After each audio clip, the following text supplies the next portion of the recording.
Ha ha ha ha ha! Margarine.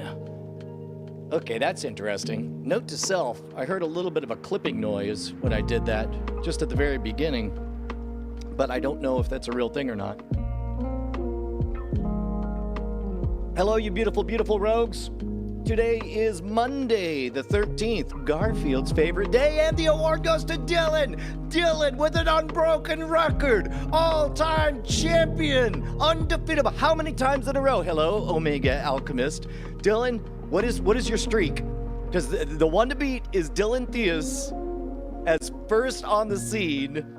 I'm sure somebody can beat him. Good morning to you, Jaden Buonatello. Good morning, Volo Ludo. Good morning, Jacob Christopher. It's afternoon, by the way, but that's fine. Afternoon. Time of day. A time of day to you too, good sir. Some of you guys are probably already noticing that the quad shot's messed up. We got two Brians on the left-hand side, which is unbalanced. And that is because I tried rearranging. I needed to make room for yet another USB device, which is our featured guest star for today's episode. Featured guest stars, we're going to be setting up a telestrator.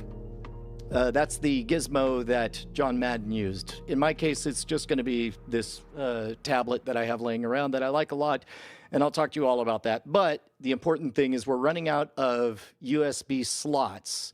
And the way USB works is when devices initiate, like when you boot up a computer, I don't know if it's on boot up or boot up of the program, but different USB slots initialize in different orders. This is why when you got a bunch of devices and you map anything onto particular USB devices, if you unplug a USB device and move it to another one, it treats it as though that's a different device, or it puts it in a different place in the queue for boot up. So in this case, I had to move one of the cameras over, and I was worried that it was going to screw up vMix and all of the Stream Deck settings, but luckily it looks like that's not the case. It did, however, change the order of the boot up. Oh, I just realized we don't have any of the... I kind of like this. I kind of like starting off. In fact, maybe I should make the lighting more abysmal so we can have more of a moment as we power on, as we kind of I guess we're really leaning into the Garfield archetype now. We're groggy, we're foggy. It's Monday the 13th. It's 1987.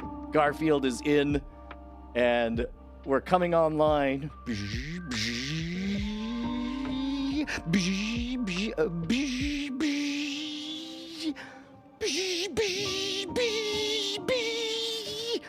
That's just. Oh wait, I need more. Okay, now we're live wired and radioactive, ready to wreck, ready to wreck, ready to wreck or ready to rock. Either one of those works. All right, let's catch up with you guys. Dylan is a three-peat, first-timer, all-timer. Good job, Dylan. Bryce says it's 5 o'clock in the morning somewhere. That's true. Rinko made it. Good to see you, Rinko, on SafeDB level. Let's see. Oh, also, he points out that the driver you select for a device is saved separately per USB port. I did not know that. For those of you guys joining the adventure late, we know that the parts of the story that we know that we're building everything up to be as robotic as we can. Oh, we have our first caller. Hold on. Caller, you're on the air. What can I do for you? Who has the record for morning call-ins? I think that's me still, right? Okay, well, yes, sitting pretty at 2. Hey, live boots on the ground from the middle of hell itself, but enough about Southern California in general. What's it like to have everything on fire? Is everybody... I heard that there's kind of like post 9/11 vibes happening where everybody's suddenly friendly because you don't have a choice in the matter.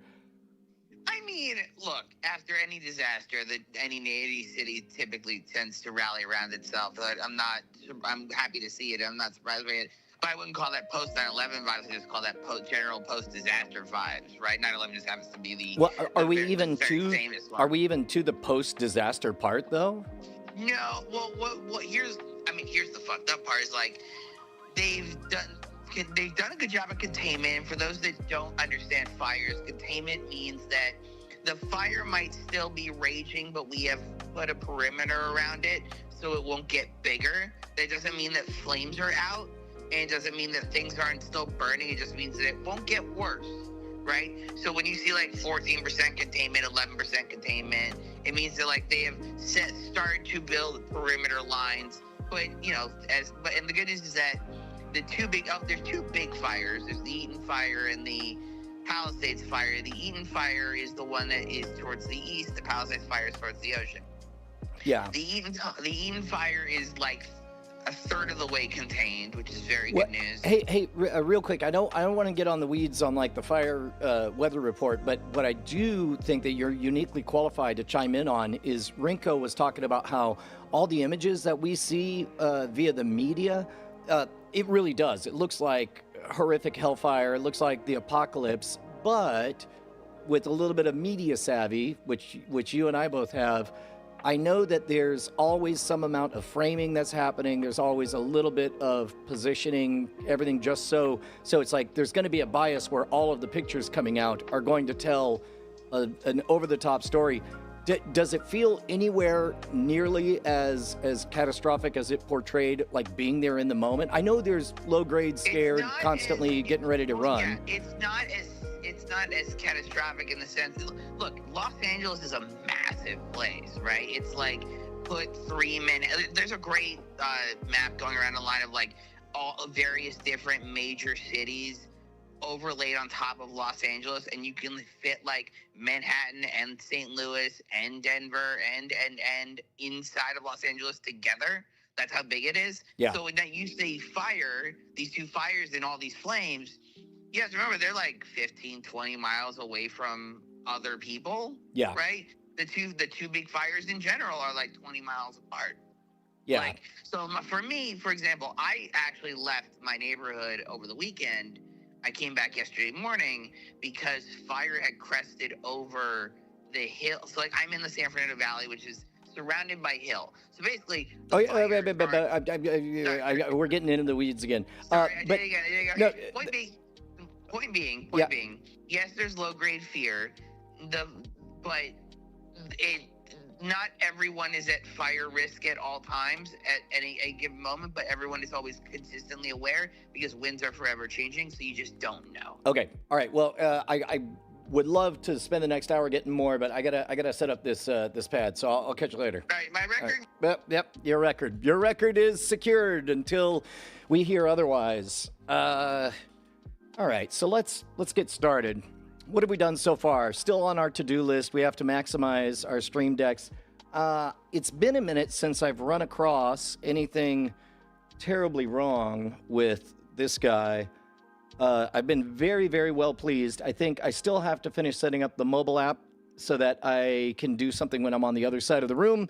But you guys hopefully saw the bonus episode of Great Night content that we put on there.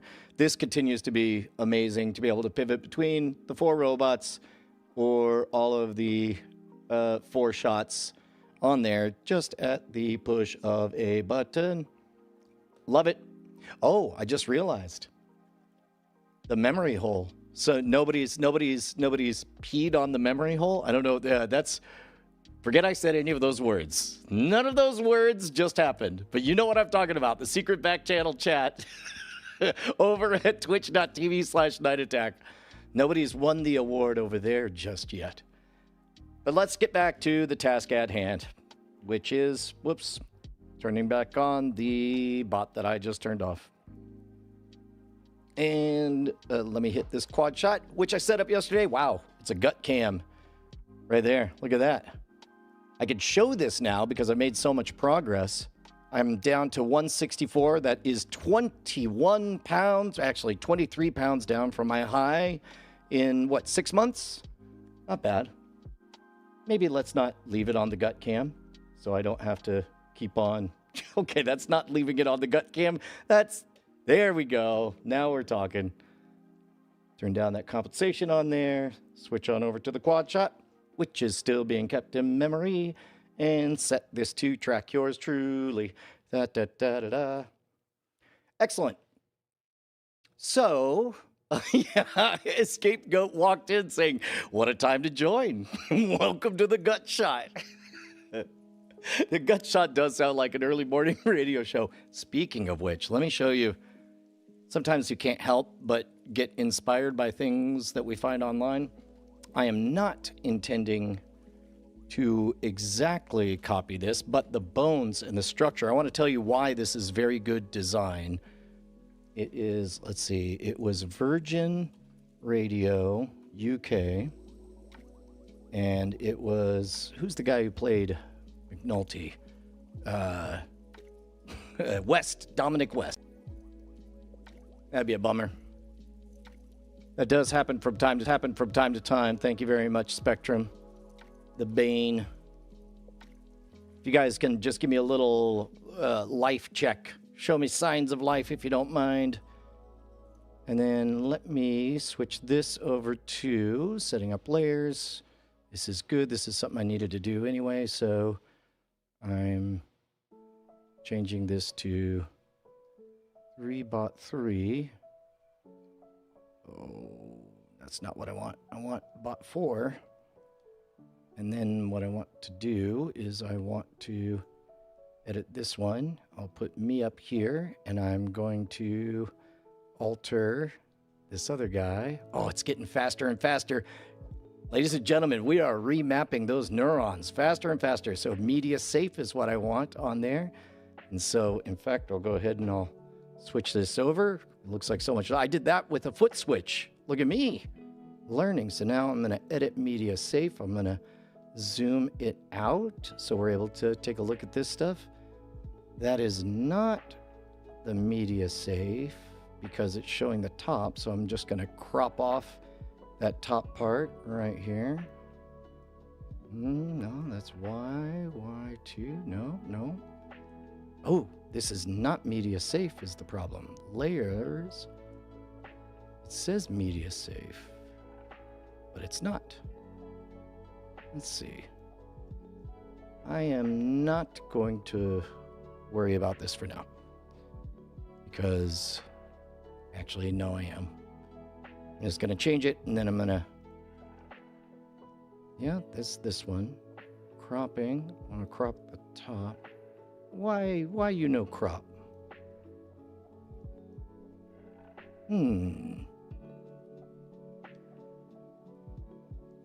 Doesn't like the cropping, you say?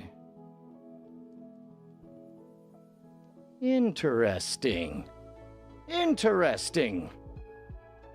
You think you get to tell me you're not going to be cropped? I guess you do. But what I can do is I can put... whatever. I guess you guys can see the URL. You got me again today. All right, look, this is why this is brilliant design. First of all, if you don't know who Dominic West is, he played McNulty in The Greatest Show of All Time. That's The Wire.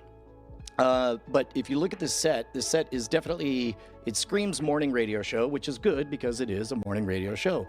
But the elements that you could see just from this composition, they have a very simple color scheme that is shockingly close to the one that we used for the soundstage and so on.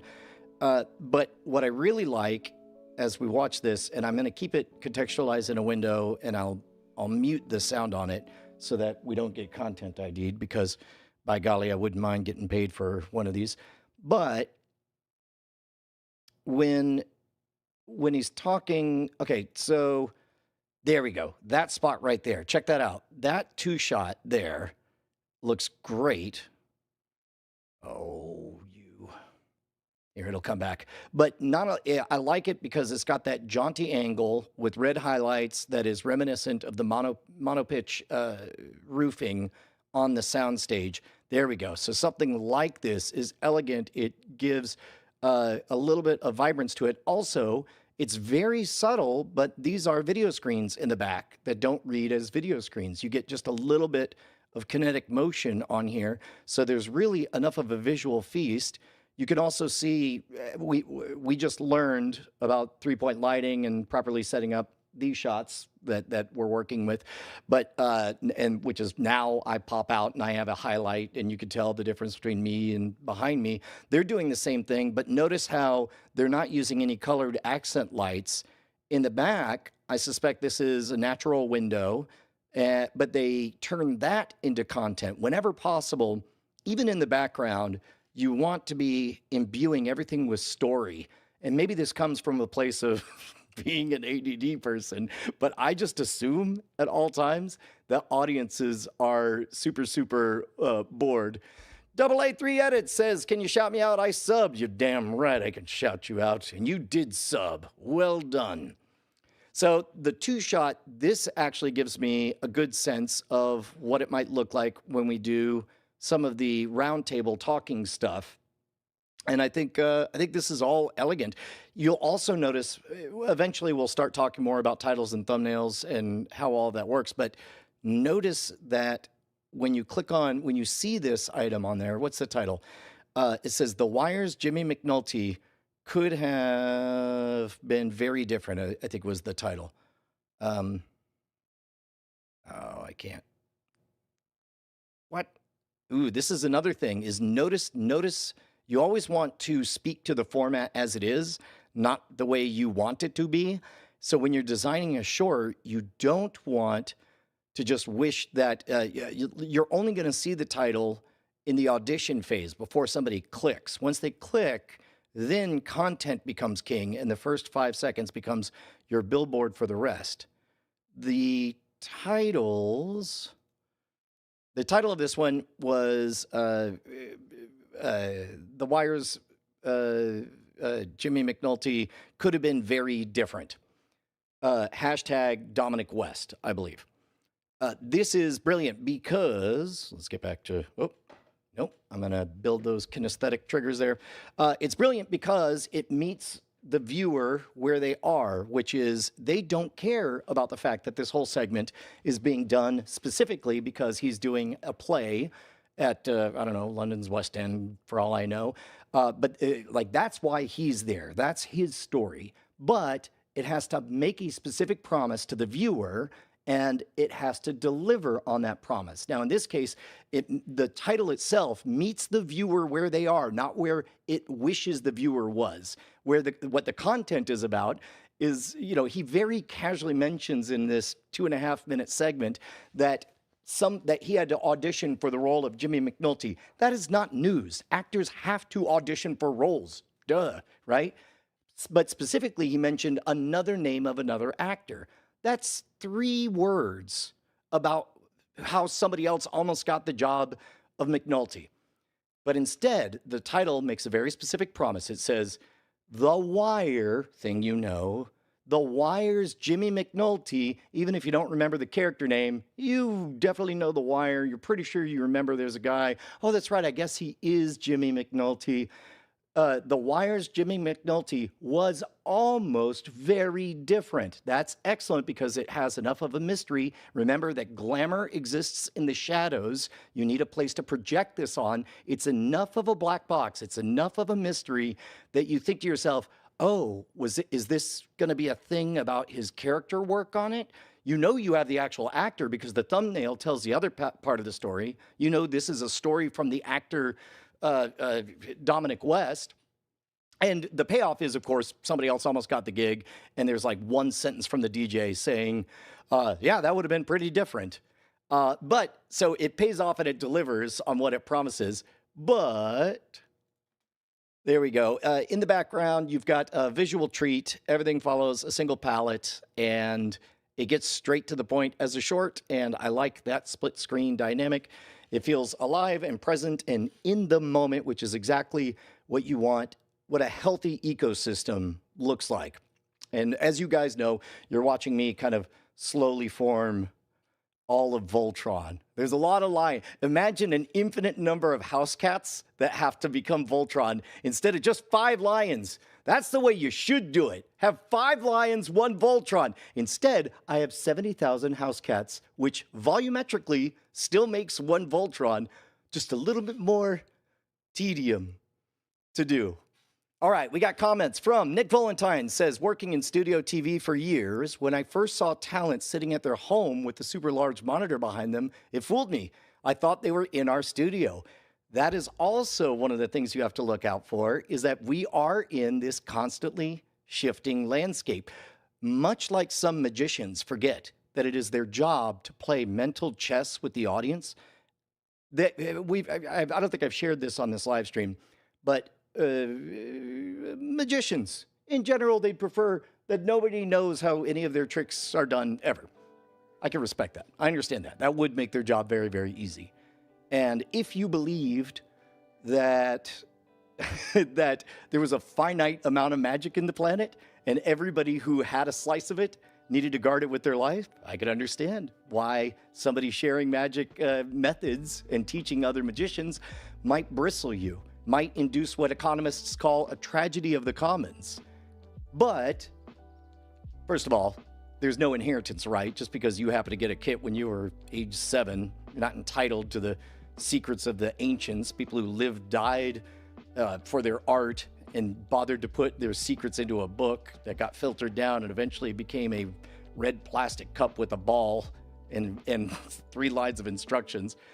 But ownership rights aside, the point is, it's not the job of the world to make your job easy, magicians. Your job is to play chess with the audience member and checkmate them by removing every possible way they can think of for something to be done and leaving them standing alone, holding the most uncomfortable of thoughts. I cannot explain what I just saw. It feels like magic. That is checkmate, and that is the job of the magician. Now, there's 2 ways to go about it. You could go about it with the scarcity mentality.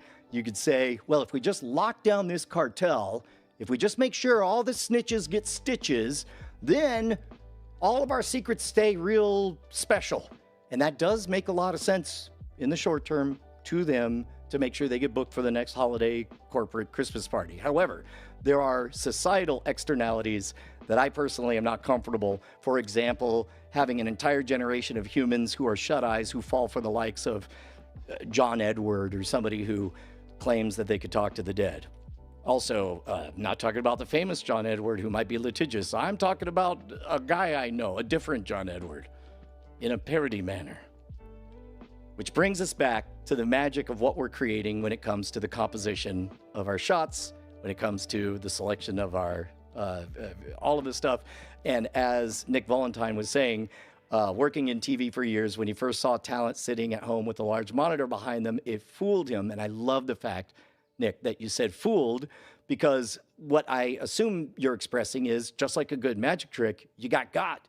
You assumed a level of production far beyond what was actually happening, and that is excellent framing. That is excellent storytelling visually. You were able to get a gestalt with I think of it as the shadow was longer than the person casting it in that moment. So, at any rate, it's the job of everybody in production, it's the job of every storyteller to be aware that the landscape is always shifting. And this is, some of you have heard this example before. The example I think of is in 2008, when I took a tour of Revision 3 Studios, I was blown away by one thing. One thing screamed, we are at a next level that no mortal has seen. And that was their giant green screen. Ain't nothing but just a big wall with green paint on it. But by God, they had the technology to put anybody anywhere, and it was magical, right? Nowadays, a green screen is synonymous with, well, somebody is in their grandma's basement. Because the shifting landscape, everything became available. It became synonymous with an easy button for production, which brings us back to where we are right now, which is the whole reason I'm sharing all this. What cannot be faked? By God, anybody who sits down for a good, 100, 500 hours of this stuff, you could accuse Brian of a lot of bad decisions. You can accuse him of a lot of artistic mistakes, but phoning it in will not be one of them. Nick says the media behind them matters a lot too. Absolutely. You don't want to be competing with your background. You want it to enhance. For example, in this shot in this shot, we'll figure out how I do this eventually. Eventually, this Founders Day plaque is going to live in the intimate, cozy, warm set, whatever that looks like. For now, I like having it over my shoulder here in the cockpit. Because if you're nobody, here's my favorite moment. If somebody comes in, and statistically speaking, this is going to happen for someone. In the next few minutes, right now we're at 338 viewers so far, what I hope is that somebody comes in just as that gimbal moves, so that you know whatever this is, it's not low effort. Camera was moving, and you could see this Founders Day plaque, the Founders Club plaque with a bunch of names. Instantly you get like, well, I don't know who or what this is, but he has fabulous lighting, a high quality display, and some kind of robot hands moving on it. And I said all of that without having to say it, except for I ruined it by saying it. Welcome to what it's like being a magician. Annalisa says, oh, hello, Glenn from New Zealand. I thought you were saying you were in New Zealand. Hello, Glenn from New Zealand. Glenn Bixley TV. Michael asks, how do I feel about a magician who relies on-camera tricks? That has been a fascinating case of watching the world transform in real time. It was so easy early on to do magic that, like, TV was magical. It was inherently magical. So to take a stage show and to win the chess match with the audience, you needed to take certain moves off the table. And when the Magical Land of Alakazam with, what's his name? Mark Wilson, back in the day happened, they made a big deal. Every single time a magic trick was going to happen, tons of throat clearing. Might as well send out a page boy with a scroll saying, hear ye, the following works of legerdemain do not rely upon any camera trickery of any whatever. Basically what they're doing is they're setting the proscenium. They're saying, these are the rules, this is the window, let's go. And at some point, the throat clearing got tiresome for the audience because they all became educated, like, yes, no, we get it, or whatever. And then Rudy Kobe had the insight of like, okay, the rules are no camera tricks, no relying on the cutaway in order to achieve the magic effect. What can we do in that? And he described an incredible illusion where somebody would get into one illusion, and if they kept that locked off view just right, it was like having the stage itself move, and you could achieve certain things just in the brief moment that, for example, somebody's holding you see somebody pick up a thing, they're running, and they're out of screen just for a split second, during which time you could switch the thing for another thing. And then he runs back into frame and finishes it, and you see something incredible that if, as your brain insists, there's a continuity of the object, would not be possible. All of which within the bounds of the rules artistically that they had laid out. And there were people who howled and said that was cheating. But the problem is, what does cheating mean? Cheating means low effort shortcuts. If that's cheating, I don't see how that's a low effort shortcut. I mean, that was to go to that level. In order to sell this to the producer, he had to use, it wasn't 3D Studio Max, I want to say it was Lightwave. Rudy Kobe had to actually mock up. He had to create all the primitives for all the boxes. He had to set a camera. Then he had to set a camera looking at what the camera could see, and to show the delicate dance of the performer walking, picking up the box, getting from point A to point B, the person behind the camera doing the one thing to the other. And I believe it was one of the very early uses of the robotic mounts in order to get a precise, delicate dance with the camera being one of the actors. And we've talked about this. This is also one of the secrets of why The Shield is so extraordinary, is because the uncredited best actor in The Shield is the cameraman. Somebody who knows the script, who is getting ready for this one thing. Plot point 1, plot point 2, pause, punch in, plot point 3, twist. That choreograph, look at this, I just got goosebumps even thinking about it. That is perfectly fine magic. And if somebody wants to say that is making the medium, the message itself, we could have that debate over a campfire. But for my money, anything that creates that aha moment and is the result of more effort, not less, totally in bounds. And we've seen that when magic first came to YouTube, I called it. And I think I even told one of my friends, I bet I did tell Nate Staniforth at one point that I remember pointing to a video and it was of what looked like a simple trick, and then somebody slams down a cup, and something amazing was underneath the cup.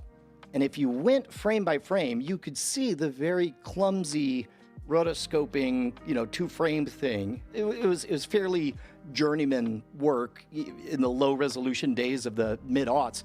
But I remember pointing and saying, that is going to become its own branch of magic. Right now, everyone's rolling their eyes off of it. But what is happening is they are realizing, again, how do we know the method of a magic trick? Is when you say how you would do it, followed by what? Those magic words, ... But that would be stupid. I suppose you could go frame by frame, take a plate before, take a plate after, transfer in, put this in, all this stuff. But that would be stupid. And so, in fact, I would like to believe I was correct, and that we did see the emergence of a new and, for my money, legitimate form of performance art. The performance just happens to involve a lot of tedious frame-by-frame alterations. Rinko points out that the real magic was the worldwide act when TVs went from black and white to color. Those are the moments, man. Those fundamental transformations, and everybody gets to have one, and we're going through one right now with AI, when everybody just in the last year has had some moment where they're like, I did not believe a computer could do that, whatever that is. And the best part is there's this kind of giddy electricity, because everybody realizes not only do we all just have that delight of not knowing a computer could do whatever, but we also know that we're buckling up for more of those moments. It's only going to be more of these, no way, it could do that too, okay. So it does. It's a magical time, like the birth of the internet. Rinko, making Brian feel old. Okay, so let's do this. Let's talk about the need for a telestrator. What's one of the things that's popular on YouTube right now is boring dudes standing in front of whiteboards explaining really interesting things. So first thing you want to do as a magician, as somebody who thinks around corners, as somebody who looks for the story beneath the story, is ask, why is this format popular, and why is it exploding on so many other videos? And what moves should I make as a result of knowing this? The reason that people standing in front of whiteboards is popular is because the type of person who has excellent truth to tell probably is somebody who's too busy to really give a flying fart about YouTube. Probably somebody who knows that his message is so good because, let's say, it has made him millions of dollars, and that he just wants to make a perfunctory, get his word out, and he doesn't really care how it does. And then the audience, either by luck, trial and error, or because somebody who knows somebody saw this person live, or somebody had lunch with this person and pushed him to just get it on the record, this is too good. That organic word of mouth, that organic spread, caused that low effort pastiche, that format, to be associated with excellent content. And so there's a first wave of originators and innovators that happens. Now, they're not looking to originate or innovate, but the second wave notices that these videos are getting popular, again, because there's excellent story inside, and then they do kind of a cargo cult thing. If you're not familiar with what a cargo cult is, this is overly reductionist, but go back to World War II, go to a considered at the time primitive island. You got natives who have never had a lot of contact with any Western civilization, and all of a sudden, strategically, their island is very valuable. So a bunch of people in amazing sky carriages come in, and they have delightful baubles and trinkets and foods and things that you and the folks in your village really, really are into. And what you don't know is that these are Allied forces. They're on their way to, this is a staging area for some other war. And maybe the natives don't really know that either. All they know is that the sky carriages came down, and by golly, it was neat when all the free toys came. Then they stopped coming around. And so all the natives think, okay, how do we summon the sky birds again? and they're like, well, there was like a long strip, right? Okay, so they clear a long strip. Like, what was it? Oh, there was a tower. There was a tower. Yeah, yeah. And then there was somebody who had like I don't know, something on his ears, and he was constantly talking to a box. Okay, well, let's put a box up there. Let's, what do we got? Oh, we got a coconut, chop it in half, weave some stuff on there, take some of this bamboo, make antennas on there, build a... They were aping all of the trappings that were associated with the cargo planes coming back. And it didn't work, spoiler. And that's what we see. Everything from you can, in software, add vignetting to the outside of your frames. That is aping the quality that you get from a high quality, for example, wide angle lens.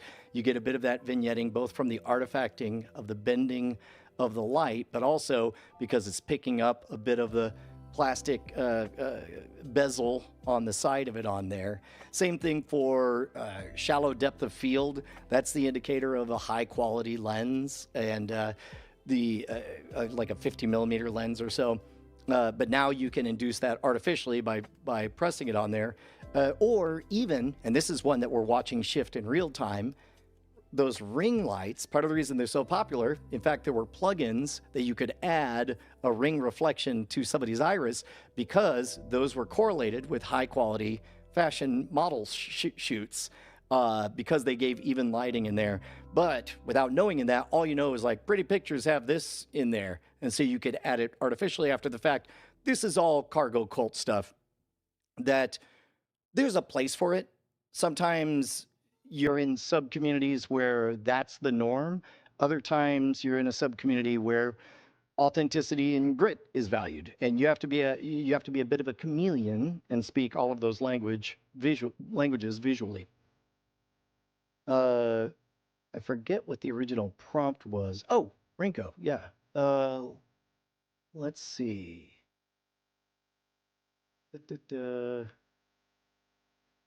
Which brings us back, Annalisa, as always, just bringing me back on task. The neat thing about whiteboards is that you don't know what is going to be written upon them, which is why we're going to set up this pad as a kind of Telecaster thing. So let me see if I can set up a, guess, you know what, I'll do this and I will switch this over to a different, these should all be presets, but absent that, since we're kind of in a relaxed situation here, what I could do is I could make this desktop capture. Oh, interesting. Get rid of that cropping. Don't croppy that floppy. There we go. Then I will go ahead and crop a bit off the top in case there's any URLs that I'm nervous about. I mean, not in that way. I mean, just in terms of hygiene for security. Okay. So you guys have been seeing me set up all that Stream Deck stuff. Now I'm going to introduce you to a new bit of software. Remarkable.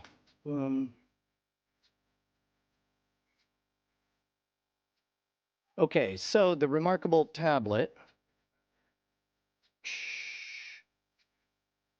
Sorry, I just realized that I just gave a little talk about maintaining security and then I just throw up. Anyway, here's everything in my secret notebook. This guy has a live view thing. Let's see if we can set this up.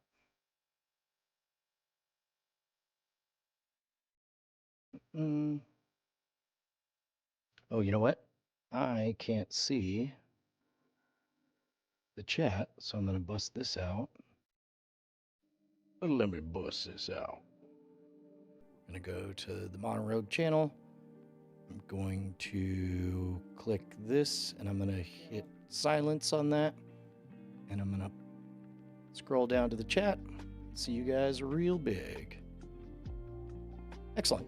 Okay, D-Hidden one, over the course of a live day, we'll get I don't know, 1,000 to 2,000 people at any given time. Right now, we're hanging around 60 people live. That's going to get higher as I build up a reputation for giving excellent advice, being present, and thoughtful in my responses to everyone. But first, let me tweak this setup so that we get a little bit more of ya boy. There we go. All right, this is where we get to the hunt and peck part that drives me batty, so I'm not going to engage with it. Whenever possible, we live in an age where we pay for tools to do the following.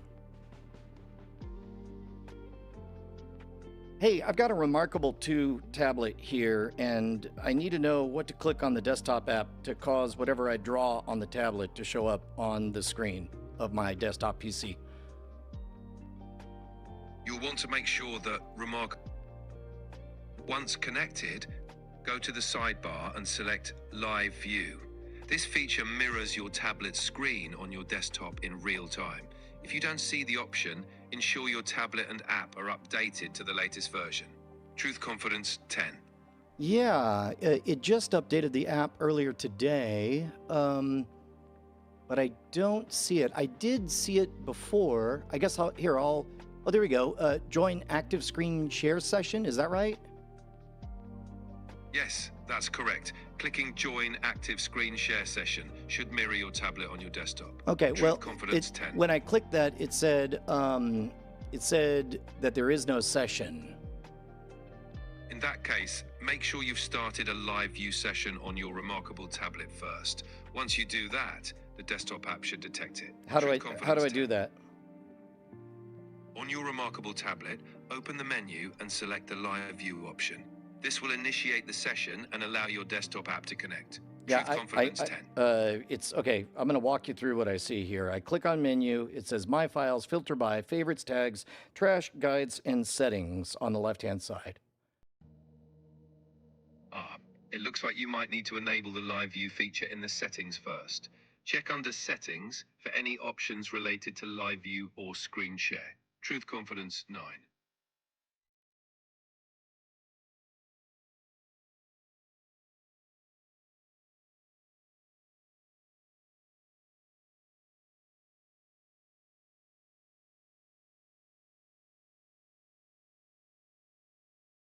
Yeah, I'm not seeing anything under the settings on here. And I know I've done it before.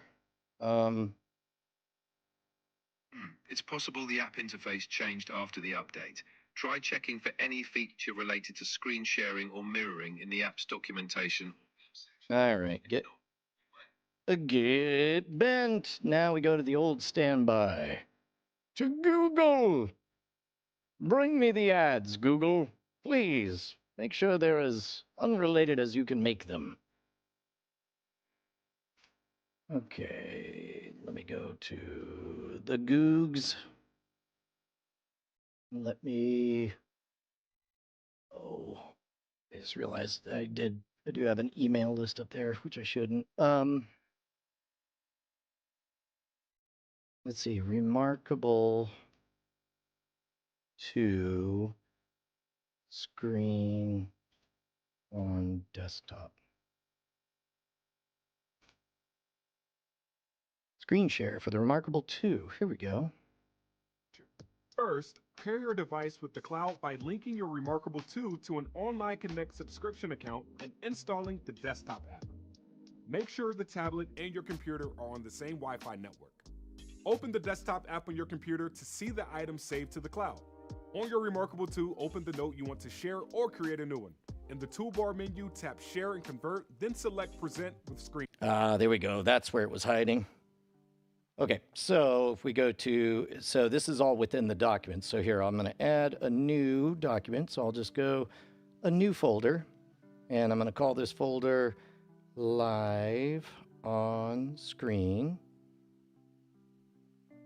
Hit enter on that. I'm going to open up Live on Screen. There we go, and that means I can take this.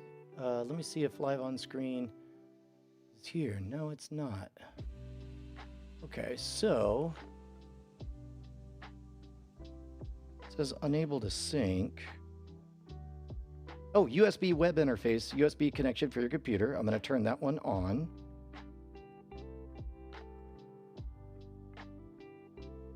Come on, baby. What are you doing? What are you even like? Oh, golly. Check sync. There's an issue on your last sync. Network failure. Checking. It looks like there are a few issues with the server. Network failure. Double checking that I'm even connected. I'm going to check with the chat. Chat, if you are still live, say bootlegger. Bootlegger. Oh, hell yeah. So I'm going to try just rebooting this guy. A wise man once said, have you tried turning it off and turning it back on? Yes, I do want to restart my Remarkable. With any luck, it'll come back, knowing that it's connected via USB, which was the whole reason that we needed to remap all of the bots, which was the reason I went live. You're welcome. We're all caught up. Everybody's saying bootlegger. It's the hot new word. There was a variation. I reread, I think for the third time. Hey, I like that. Co-host in the house. I reread for the third time A Canticle for Leibowitz. We talked about this the other day, but in it, they talked about the core subject of the show is the preservation of pre-war knowledge.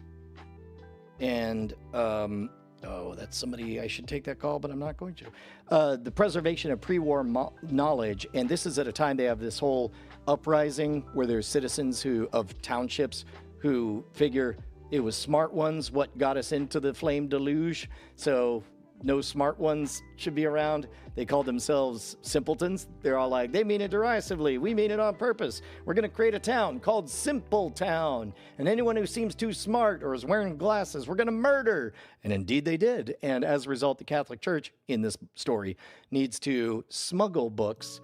And so they would have vats of books. People became bookleggers in the Catholic Church, which I thought was a neat idea. Okay, so we got live on screen here. In theory, we are connected. Let's see if this guy shows up. No, still not seeing it on there. Let me see if I can refresh. You know what? I'll just try killing it and starting it again. As a wise person once said, have you tried turning it off and turning it back on? We're doing all of this in service of something, by the way. I had an important kind of next phase of the Devil's Coin paradox, and I actually owe a big thank you to you guys in the Rogues Gallery for giving me the connective tissue for this. Okay, so we do have the account. It is on here, but this guy is not talking with the cloud. Oh, you know what? Here, I'm going to try just... Why are you giving me a connection error? I don't care for that. I'd like you to not do that. The Wi-Fi is on the right Wi-Fi. That's good. Storage is storing. That's all good.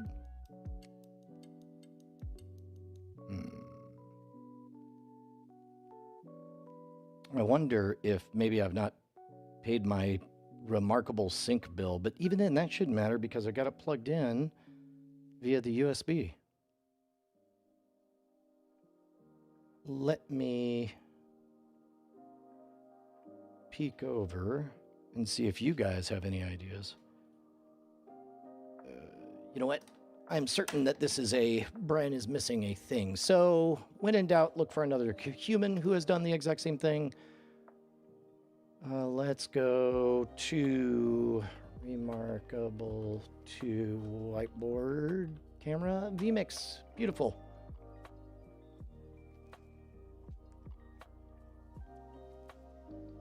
What is even screen share? Use the Remarkable 2 tablet to share your handwritten notes or draw Remarkable 2 to Wait, an is this the same thing we just saw? account and installing the desktop computer on the same Wi-Fi network. Open the I think it is. I think it's the same create- thing that we just saw. That's hilarious. Okay.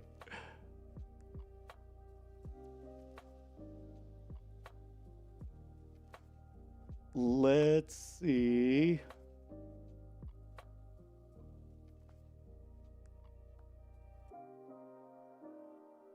Yeah, look at that. It even put the vMix in there. It knows. Again, if you're looking for a quick and easy heuristic, just assume that YouTube is telepathic.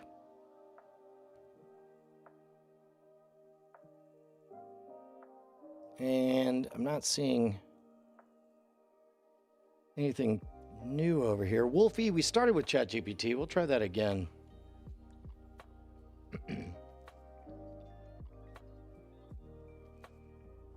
I have a Remarkable 2 tablet connected via USB. I have the cloud sync service. I have all of my devices updated to the latest software.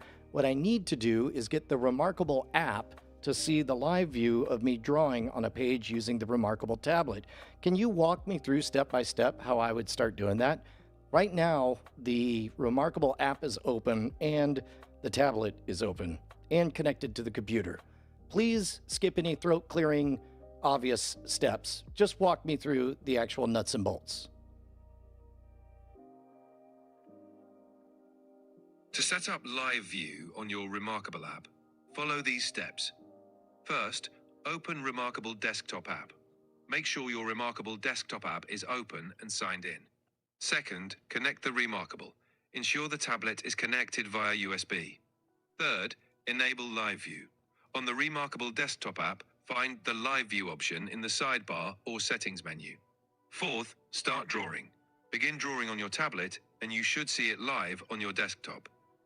If you don't see the live view, check your USB connection and that the app is updated to the latest version. Truth confidence, 9 out of 10. Okay, the app is definitely the latest version. The firmware just got updated on the Remarkable 2, and yet on the sidebar, all I see is my files, notebooks, PDFs, ebooks, favorites, and tags.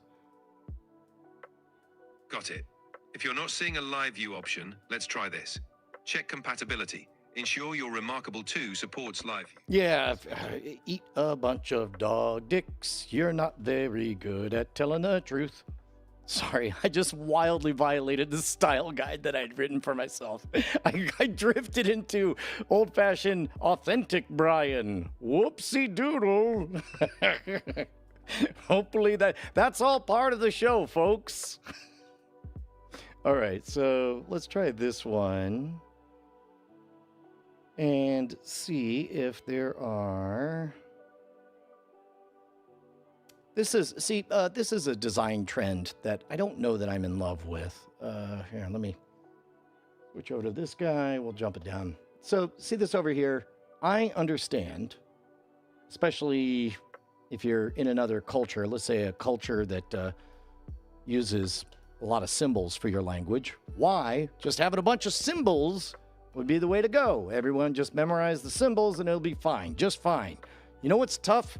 Is using words to walk people through different symbols. That's not very helpful. Go to the square icon with multiple squares. Are they in a stack or are they side by side? I don't know. It's just a bunch of squares. Go to the price tag looking one.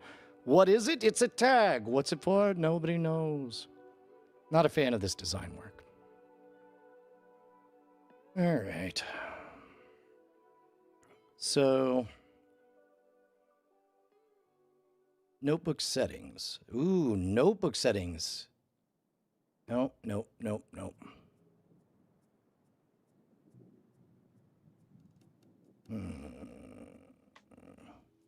Present with screen share.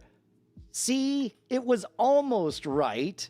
It said on the left-hand side, the thing, but I was not in the document. Little detail. Actually, to be honest, it's my own fault because I was using advanced voice mode, which uses a less talented reasoning engine, which means at the end of the day, it is a ID10T problem. User error. Accept connection in this. Here we go. Hold on. Oh, wait. I could get excited now. And let's just switch to that. And I accept. I accept you. Hey, there we go. So we can now go full screen on this. Let's jump back to this for just a second. And, oh, it's about to get good. It's about to get real good. Because now I'm about to be able to do my whiteboard talking thing, but we'll be able to do it in a way that is going to be more compatible and be a visual gift, because everything we do is either a gift or a harvest. We want it to feel like a treat, that people are seeing something novel instead of a whiteboard, because when you see a whiteboard, you're like, okay, time for them vegetables. I guess I'll sit and listen. I bet there's something good, but I'm not going to enjoy it. No, we're going to give candy right at the outset, and then we're going to make it work. So I will set up a shot. First, I'm going to save where we're at right now. And this is not a bad start. So first, I'm going to change the name of this from color to Remarkable Two-Shot. Oh, and I forgot that we live in a world where you pretty much don't have to hit save on a lot of things. Like, just by doing it, you've done it. So I'm going to select layers. That's great. That's this one. So I'm going to edit this. We'll just crop it. I don't want to see the UI. And it's down. Let's crop it down. So what I did was I just went full screen on this, because I'll always be able to, you're always needing to outsmart Future Brian. Future Brian, lazy. In the moment, going to be real distracted and overwhelmed. He's going to have a cool thought, and we're going to want to make sure Future Brian, as fast as possible, is able to just hit the button to do the thing and get, yeah, haha, nice try. I knew it. There we go. So we're going to make it real easy on Future Brian. And finally, let's look at this bottom. Let's crop that out. Oh, I just made a mistake. So I'll have to redo that, but that's fine. There's that. And let's fix that up top, and then we're going to hit save. Back in the day, I remember playing Doom, and every time there was a hard part, there was like a whole crew of people gathered around, and there was one guy's job, because we would get kind of far and then suddenly die at the hands of a demon, and everyone would be like, you know, we'd reload the save and it would be too far back, and everyone would be like, no! So there was one dude, every time a difficult thing happened, I would just hear this voice from around the corner go, save! So every time I do something now, I'm going to do not just save, but I'm going to save as. Because again, Future Brian is going to have a hard time remembering for things, and he's going to want to search for some words. So I'm putting today's date, and I'll put changed. I'm logging all the changes. Changed color 7 to cropped remarkable. And again, can't emphasize enough how much this is going to help to have a way to track all of this. Now you notice, let's kind of zoom. So now I have to decide whether or not part of the story I want to tell involves the user interface for the remarkable, and I'm inclined to say no. I do want that to be balanced. So if that's not part of the story, that means I have to alter the landscape. So what I'll do is I'll crop a little bit more off both of these sides. Oh, 634, let's do 636. Yeah, that works. And then let's crop a little bit off of this other side. So that's almost there. So instead of 1304, let's do 1300. Okay. And then now, panning wise, that's close enough. Pan it up and down. That's not bad. It's not exactly perfect, but it's enough for me to hit save. Okay, so we have an easy place to lock that in. We have an easy setup there. Now let's go ahead and swap out this shot for the shot that we want. We're going to go to layers. Yep, we're going to switch bot 1 for bot 4. And because Future Brian wants it to be easy, I'm just going to see what happens if I hit upper body. Upper body is going to pull the camera out, so it'll track this. And then what I can do,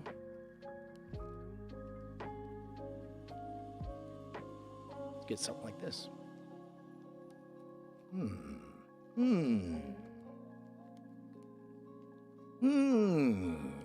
Not bad. Close enough. I'm going to save. I'll tell you what, since we have naturally a black bar, those black bar separators for multi-shots, this is a very post-1980s way to set things up. I'm actually a fan of more the Woodstock era look, early 70s, of having the black bars in between the multi-screen. So what I'll do is I will edit this, and let's go ahead and put a little bit of a, whoops, I don't want to pan that. I like this centering. Maybe have me a little bit to the left. And then, well, here's the obvious thing. I'm going to give a little bit of a buffer between me and this guy. I'm also going to, this is the counterintuitive part, because I'm going to waste some real estate just to say what I want to say, which is, yes, this is an intentional look. And then let's crop a bit off the top. And so now I am surrounded. Nope, that was a mistake. Oh, I wonder if I could just Control Z.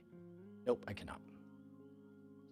Okay, so note to self, I should pay attention to those numbers. And finally, let's crop X1, give it right around here. And then the only thing that leaves is that black bar on top. Let's see if we like it. Yeah, that's not bad. And then let me just nip just a little bit more off the bottom. Not quite. I want it on purpose not matching the two. And in fact, you know what I'll do? Let's remove confusion whenever possible. You don't want the viewer, the listener, the consumer to be confused at any point. If at any point they are confused, you've lost the game. You haven't lost it entirely, but you've wasted precious moments of your story not being used where they need to be. So I don't want anybody spending even a moment of time asking, is this shot, did he mean to do that? I want it to be absolutely clear. There are times that you want to invoke confusion because it's novel, but this is not one of them. This is when I'm going to crop even more off the top and off the bottom. We'll get kind of closer to a classic 16:9 here, because the story Brian's telling is he is the star of the Brian Show with this roughly 4:3 shot. And you are seeing what he sees on this content. Save! Save! We did it! We did it! Okay. All right, so now we also have to think about what are we saying with the setup on this page. Do we love those dots on there? I love them on this page, but they do not look good here. They look like they're telling a story that is not the story that I want to tell. But so far, I love the gentle panning that conveys that there's a level of production that we might not otherwise have. So let me do this. I'm going to go to books. I'm going to go to...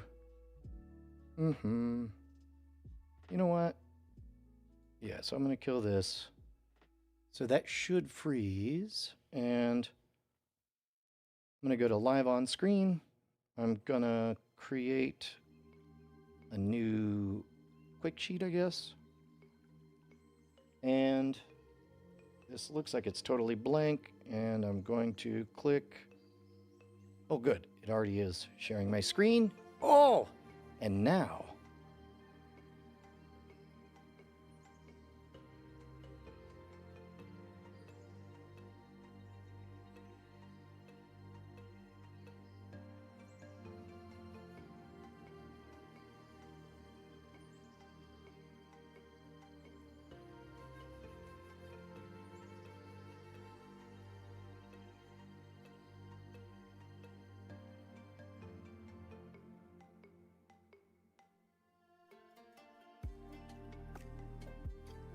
Oh, hells yeah. Oh, hells yeah. A new page. Okay, so I don't know what I'm writing on, but now, get ready for something you guys are going to see a lot of. See this? This is me, little old Brian Brushwood, sitting here with his story. See this? Attention. That's all of you guys. Everybody who's listening out there. See this? We'll call it money. It's not really money. This is action. This is the thing that anybody who has a story to tell wants, whatever that looks like. Somebody has a story, they want a thing. Oh, look at this. Oh, how neat. Oops. Let me hit the undo on that. Look at that. I can mouse over. Ooh. Everybody who has a story to tell, they all think that they want to get paid. And they should get paid. But you must not go that way. You must go the efficient way. The circle only goes one direction. Some of you guys are rolling your eyes because you're hearing this for the millionth time. Get ready. You're going to hear it 1,000,007 times. And then I'll write a New York Times bestseller. It's going to be great. Story is nothing but character over time. That's how you tell a story. Attention is not two-dimensional real estate in other people's minds. It's three-dimensional real estate with different rules about how things react at different times. And money isn't money, or sales isn't sales. It's simply harvesting. You need to learn how to draw an apple. There's a right time to do it, and there's a right amount to do it. But that is all stuff you will hear about for many generations to come. Let's see. Come on. New page. Okay, so I do not love how thick that is. So let's swap this out for more civilized pen. I'm going to want something that gives me a little bit of detail. I'm going to do, oh, you get to pick colors. How do we like blue? Oh, that's too thin. Ooh, although I do like the way that meshes up nicely with our quad shot.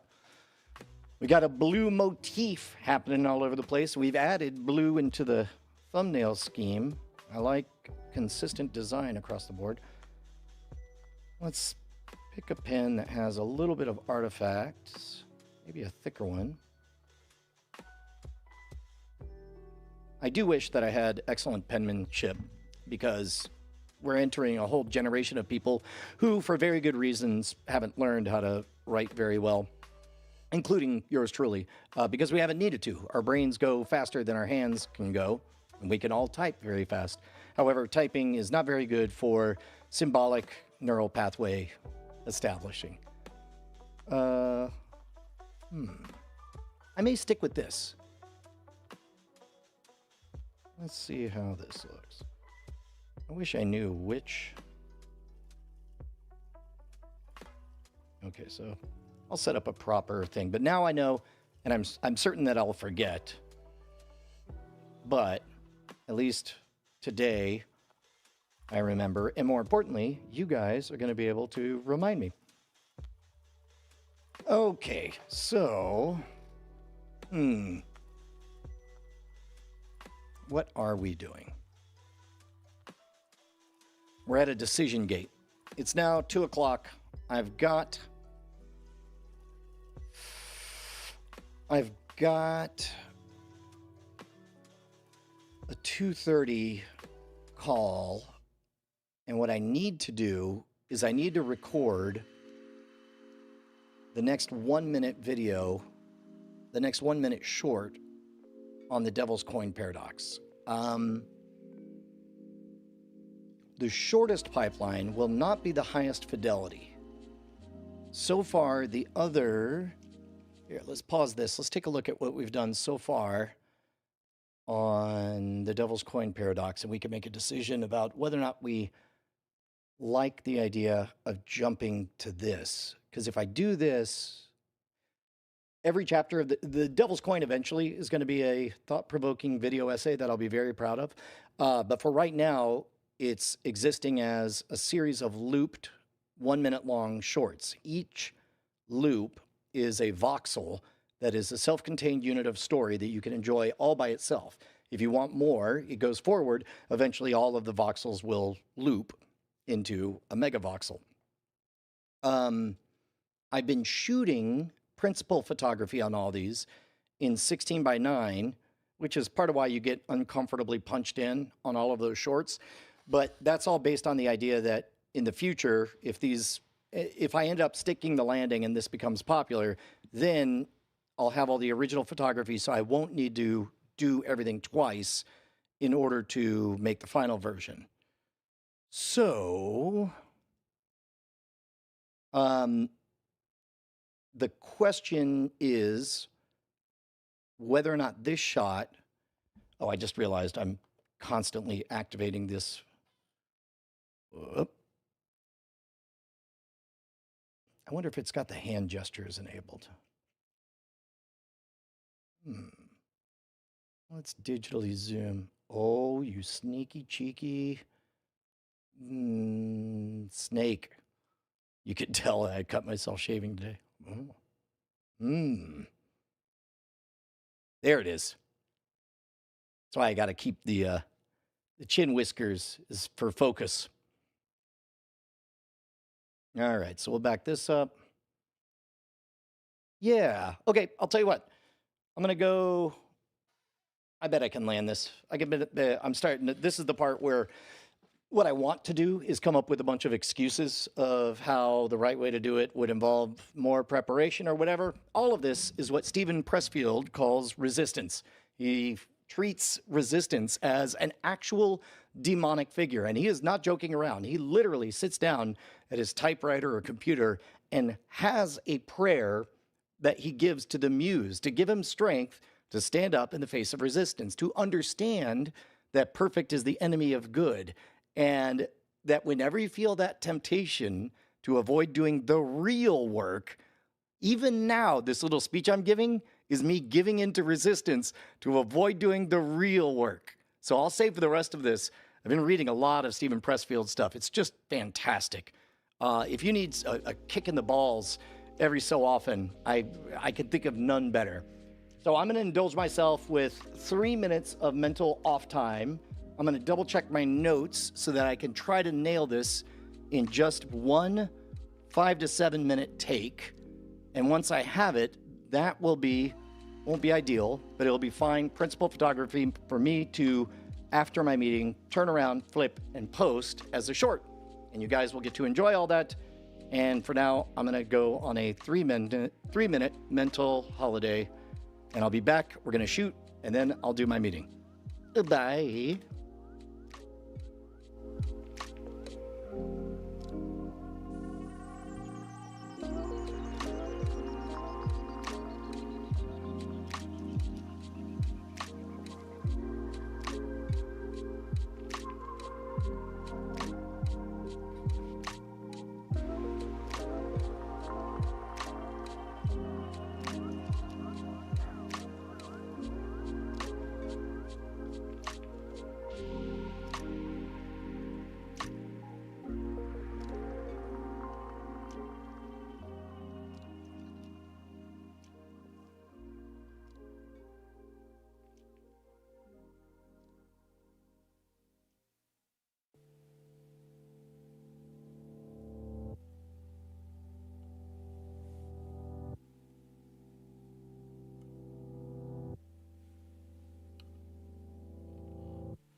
All right, all right, all right.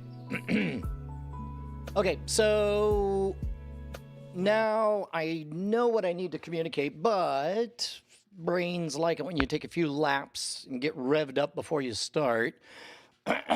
So let's take a look at the Devil's Coin Paradox. And this is going to read, it's going to feel good because I'm looking back at polished material from before. But what I'm really doing is just trying to re-enter the headspace of what is the story that came before. And this is an important thing. You could think of it as the customer journey. I like think of it as seeing things from, my boss's perspective, because you guys are my bosses. And let's start with the beginning. And we'll just do a quick run through. It'll only take 4 minutes, and then I'll know what I need to say next, because I already have the whole story kind of sitting in my head. But what I need to do is get in the headspace to tell the rest of it. Here we go. Oh, that is definitely silent. And what I need to do is change this back to 100%. And I need to click this mute button and flip this over. Here we go. So the devil's coin from the top. Oh, let me get you guys out of jail. Oh no, you're in jail. I clicked away. Sorry, you're just in jail. That's how it's going to be. Unless I can find another computer screen, some real estate, where I could look at the live screen. Okie dokie. All right. This is the devil's coin.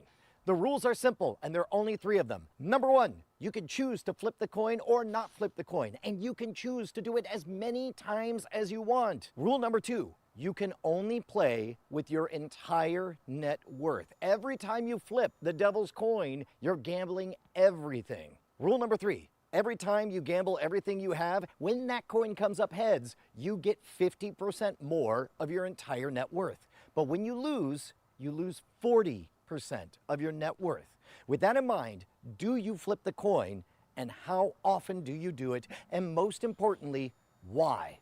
I'm headed somewhere with this.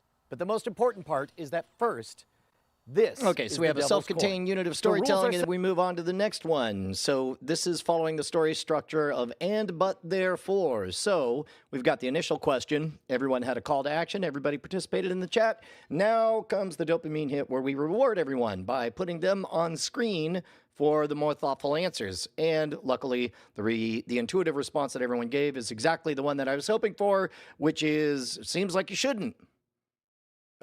Except for, yet again, this is muted. Let's go back to the beginning.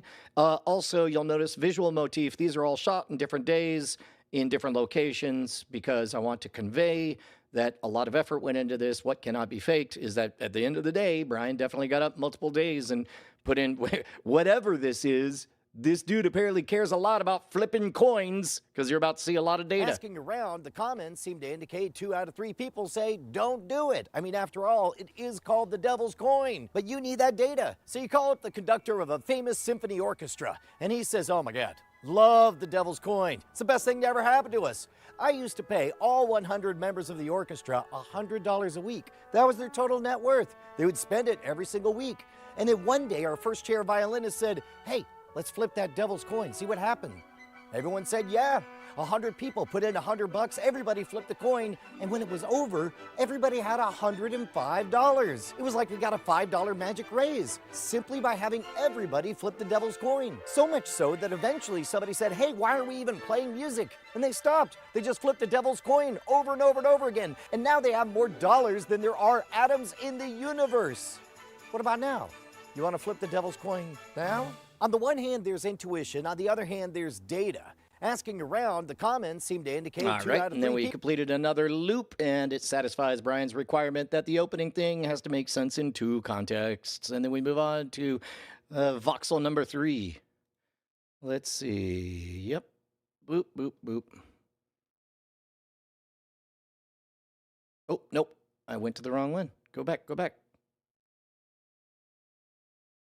What do you like? You better have the receipts. Luckily, we do. There we go. He says BS. You're going to make this claim? You better have the receipts. Luckily, we do. Also, that's an intentional use of a pronoun without an antecedent, because from context, you find out that I'm talking about Bob Dylan, but you don't know that because you assume I'm talking about this guy. He says BS. You're going to make this claim? You better have the receipts. Luckily, we do. Let's assume we start with the New York Philharmonic. 100 players, $100, $10,000 initial stake. Here's an actual Monte Carlo simulation of exactly what their coin flips yielded. After just 100 flips, they're in the millions. And they're not all lucky flips. Look, they lost money here.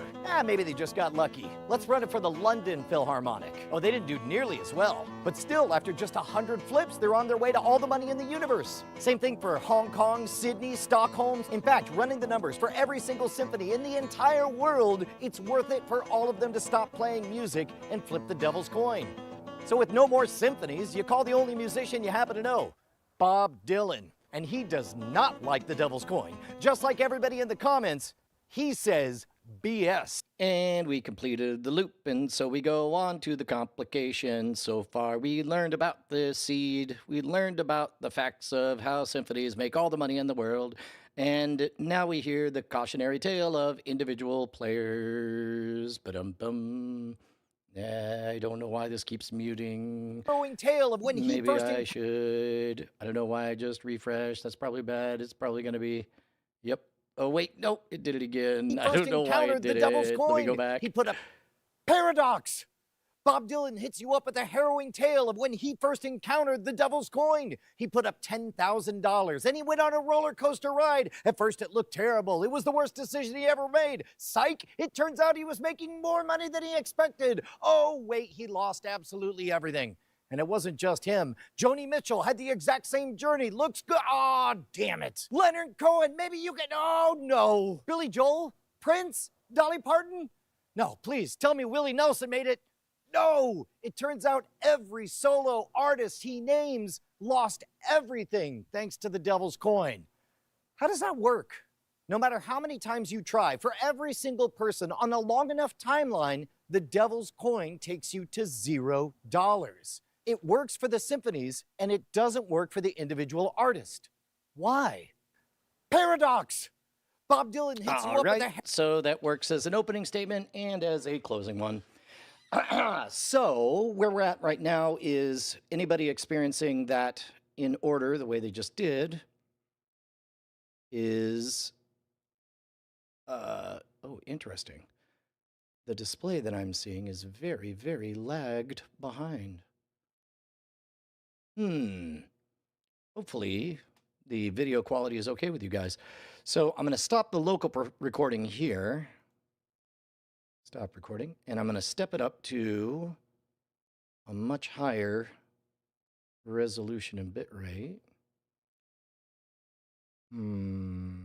Recording becomes 4K. Engage 4K. 3840 by 2160. Frame rate, I guess we'll leave it at 2997. Okay, so you guys are saying everything's fine. Bit rate, I'll go ahead and crank on up to, let's do 25 megabits. That's something I want to get in the habit of. That's not the most efficient way for me to do this, but if I get in the habit of doing it this way, then I never lose sight of the real details. So let me pull this down and... real quick, if you're watching, write the word camel flatulence. It's 2 words. But I'm pretty sure that, okay, good. All right, excellent. That's enough. You got the C word. All right. So this will be our palette. And rather than try to figure it out on the fly, I got to figure out how to frame this shot. So now we're making our first hard pivot to clearly a different time and place. We got to decide whether or not we want this zoomed in or not.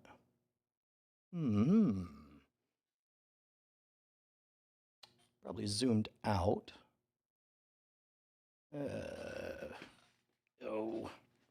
Okay, so what I'm going to be doing is we're going to start with, you know what?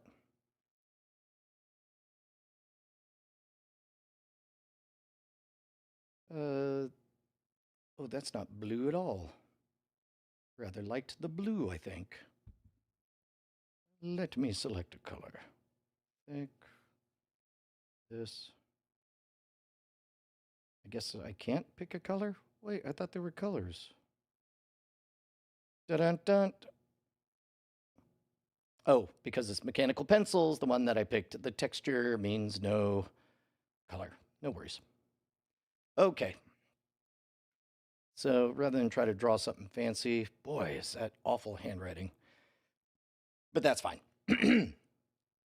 Okay, so I'm going to hit record. We're recording at 4K.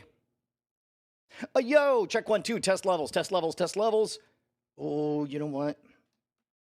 I don't want to polish in the brass on the Titanic, but I do think a little bit of that will round things out nicely. And I think we can goose that, give a little bit of a more balanced thing. We do have trash in the background, but you know what? There's a place for authenticity in these shorts. We're not making Gilgamesh. And you know what? The people making Gilgamesh weren't making Gilgamesh either. Let's do this critter. Yes, yes. A little bit brighter. Yeah, that'll do. Can maybe give it a little more blue on there. Yeah. And then we're kind of kissing something that's a more interesting color palette. And I wonder.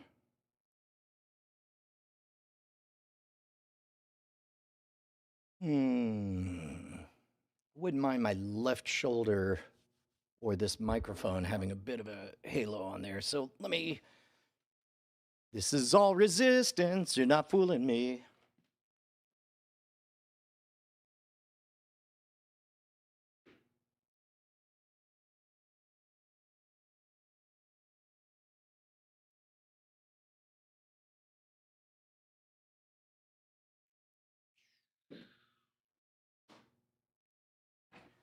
Okay. Oh, I like that. I like that. See, we just got a little bit of. See that? See that? Everything pops just a little bit better. Not bad. Not bad.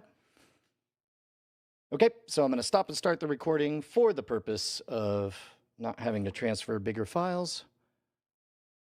And you know what? I will take a peek and make sure that recorded correctly. And then we are buckled up. So on that list of things that you cannot fake, authentic first-time energy. Authentic, that's why, you shoot all these safeties, but then they end up being like, why did I shoot this safety? This is clearly the best one. Yo, check 1, 2, test levels, test levels, test levels. Oh, you know what? I don't want to. All right, it's a little bit quiet, but I can compensate for the audio later. And if I go any more, then the studio monitors are going to create a weird kind of feedback sound. So let's get back to the task at hand. One last thing is I should know how big. Okay, so that's, yeah, so it'll be under a gigabyte for all this. That'll be easy. Okay, so here's the secret to a good loop. All you got to do is figure out what the transition is. What is the thing that will grab attention the first time around, that will serve as a button the second time around.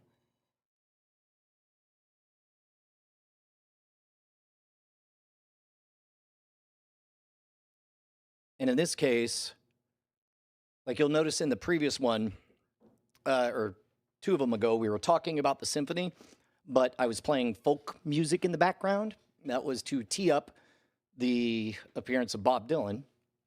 And now we're playing a different game. So let's do this.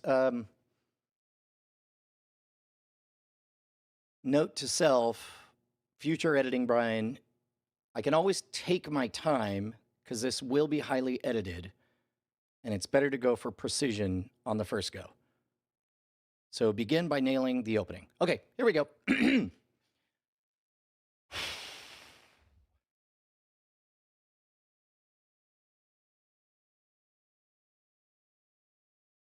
Question, another question. Question, another question. Another question. And the answer, like so many other answers, comes from the Beatles. Wait, the Beatles? The Beatles? What do they have to do with any of this? We'll get there. The Beatles? The Beatles? What do they have to do with any of this? We'll get there. First, we got to close. The Beatles? What do they have to do with any of this? We'll get there. But first, we have to absolutely close the loop on the idea that any individual should flip the devil's coin. All right, so from the top. This is the problem with you rehearse it. I don't have to meta. Question, another question, and another question. And the answer, like so many other answers, comes from the Beatles. Wait, the Beatles? The Beatles? What do they got to do with this? We'll get there. First, we got to close the loop on the idea that any individual should ever flip the devil's coin. We'll get there. First, we got to close the... We'll get there. But first, close the door forever. Yeah, if we say no chronological words, this all exists as a collage. We'll get there. We'll get there. But first, close... We'll get there. First, we close the door forever on the idea that any individual should ever flip the devil's coin. Here's the intuitive proof. Here's the intuitive proof. You got the devil's coin. There's only two ways it can go. It could come up heads, and it could come up tails.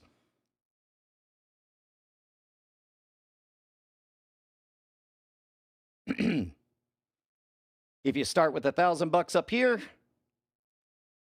maybe let's do this.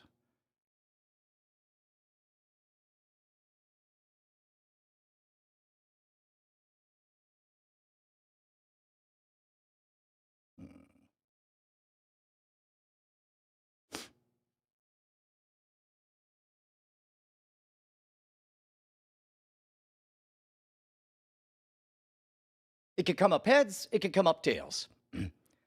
You got the devil's coin. It can only go two ways. It could come up heads and then... Oh no, we had been working with $10,000 bankrolls. So let me start with this.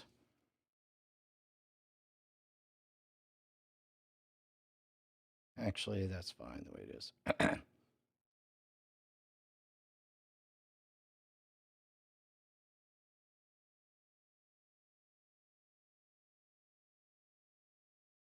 So you got the devil's coin and you got your bankroll of $10,000. It can only come up heads or tails, right? If it's heads, you end up with $16,000. If it's heads, you got 16K.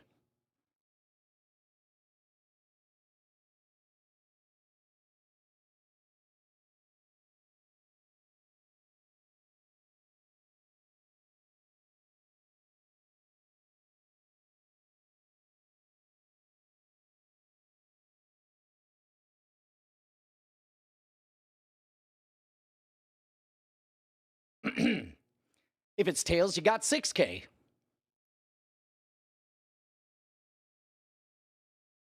Now it begins to look a little more obvious, because if you flip it again, what happens?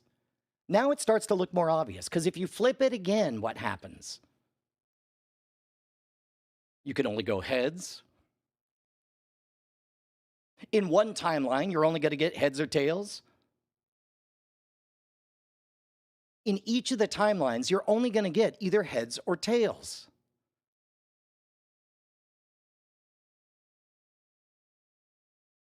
Uh, 40% of... Wait, did I fuck up the math already?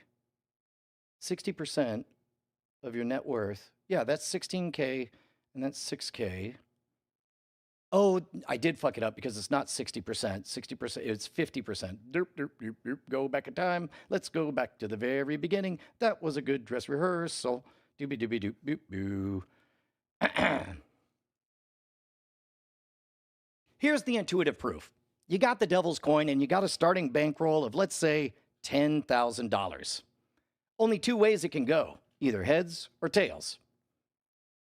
If you got lucky, in the timeline where you get heads, congrats, you have 15K.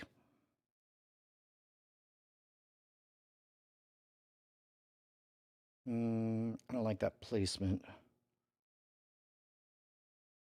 If it's heads, congrats. You got 15K now.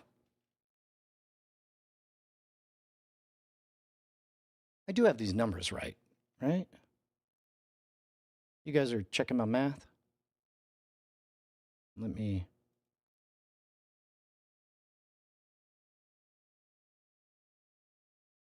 Oh, okay. In the timeline where you get heads, great, you got 15,000.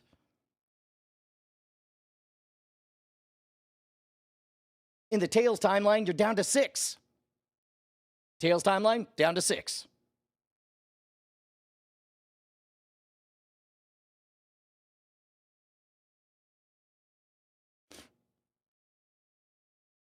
Now let's flip it again. 4 timelines now.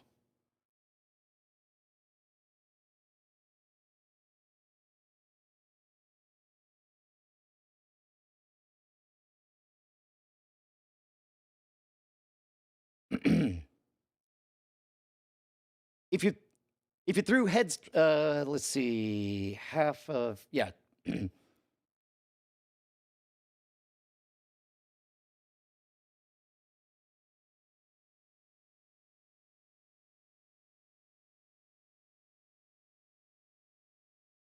I'll probably cut straight to the results. 22.5K.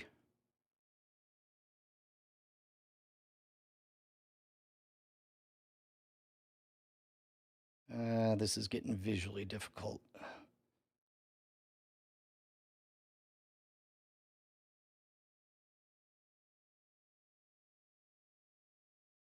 And we're short on time, so I'm just going to write these down and we'll just jump to it.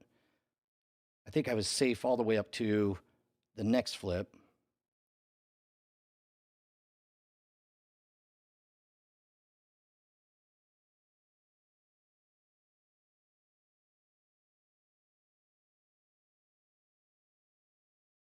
$6K minus 40%, 6,600 times 2,400, 3,600. Okay. After the second flip, 3 out of 4, after just 2 flips, in 3 out of 4 scenarios, you are down. After just 2 flips, in 3 out of 4 scenarios, you're down money, and it only gets worse from here. So this one, I'm no longer drawing real time. Heads, tails, heads, tails, heads, tails. Can one of you guys do the math for me of what these should be? There's only like 4 numbers. Heads, tails. This is all clearly Brian Chicken Scratch. 22.5 times 50%, 11.2, I don't know. So that becomes, you know what? Now we'll reduce it to just ups and downs. You're up, you're up. You're up, you're down. You're up, down, and you're down, and you're down. Yeah, that's right. After the third flip, your odds improve on the third flip, but it keeps getting worse. And so we'll go heads, tails, heads, tails, heads, tails, heads, tails, heads, tails, heads, Tails. Definitely leaning into the janky aesthetic. Heads. Tails. Heads. Tails. Oh well, it's authentic. So heads. Obviously, you're up. Tails. At that point, you're still up. You're up 22. Tails, you've lost. You're up, but if you have two tails, I think you're down. Yeah, if I was part of the reason I'm not doing a spreadsheet for this is because you already see a bunch of spreadsheets which telegraphs that I ran all the numbers. So again, we're kind of breaking aesthetic here. So if it's heads, 22, so you lose 40%, 22, and you lose it again, you're down. You're down on that. Heads, you're up. And tails, you're down. Tails, you're still down. And you're down. Heads, you're up. And you're down. And you're down. Wait, tails, heads. Oh. Yeah, heads, you're up. And you're down. Down.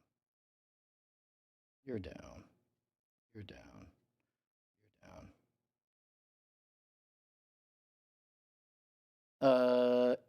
And then I don't want to do the math on this one. I'm just going to write the words. Never mind. Okay. Now all I got to do is provide context here.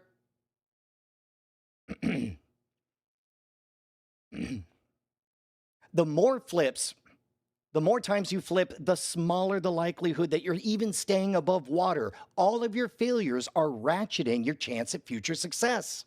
The more times you flip, the lower the odds that you could stay above water. An individual in this scenario, there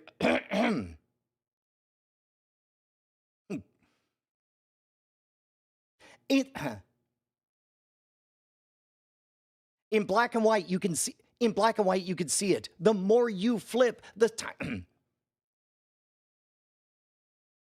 in black and white it becomes clear. The more you flip, the greater the odds you lose all your money. The more you try this yourself, iterate. Try this yourself.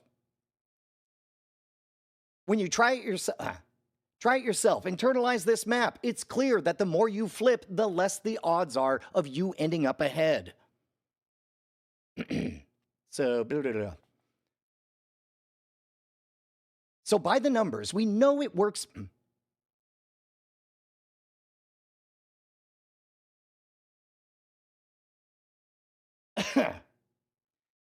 When an individual flips,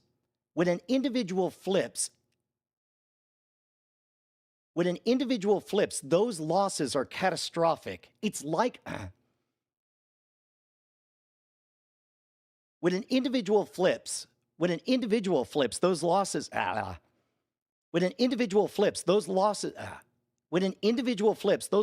are catastrophic and they get locked in. This symphony is able to absorb it. The symphony is able to absorb it. The symphony is able to absorb it, but for the individual, every loss gets locked in. This is why no individual should flip the devil's coin. So what should you do?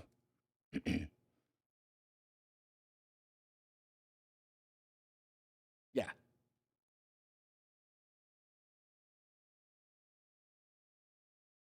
So no individual should flip the devil's coin. Fine, it's bad. So the devil's coin is bad. We get it. So the devil's coin is bad. We get it. Don't flip it. Maybe. So the devil's coin is bad. We get it, right? So the devil's coin is bad. We get it, right? Never flip it. Sort of. There's more to this. Sort of. In order to truly understand the paradox, we have to turn to the. Sort of. In order to truly understand this paradox, we have to go. Sort of.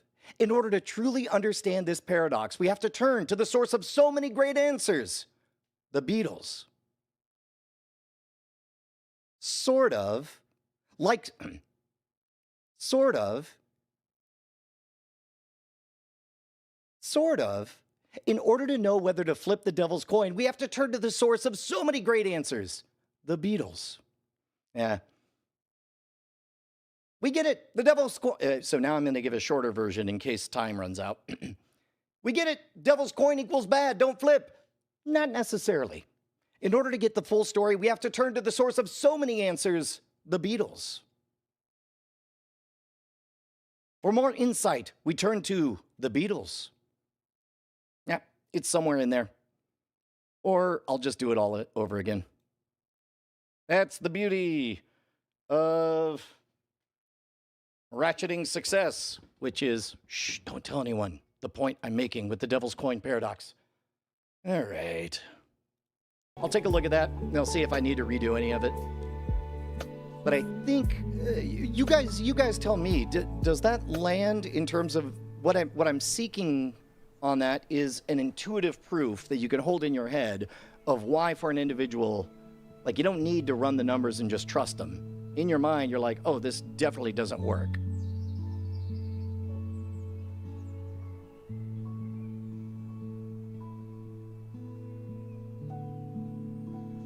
Why 40% should be 50%? Daz of the Moo, tell me, 6K isn't wrong, it's 50 and 40.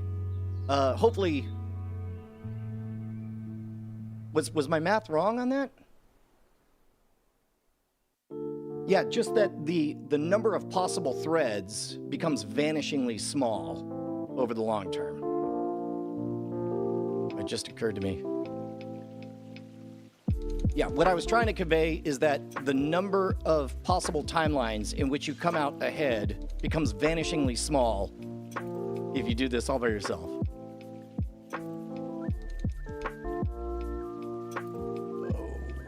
Oh yeah.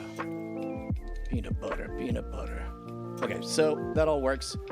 Excellent. Okay, well, I'm 15 minutes late for my 2:30, but by God, I got something in the can. I'll turn this around. I'll see if I can polish this up. The good news is, controlled environment, I can always come back and fix things.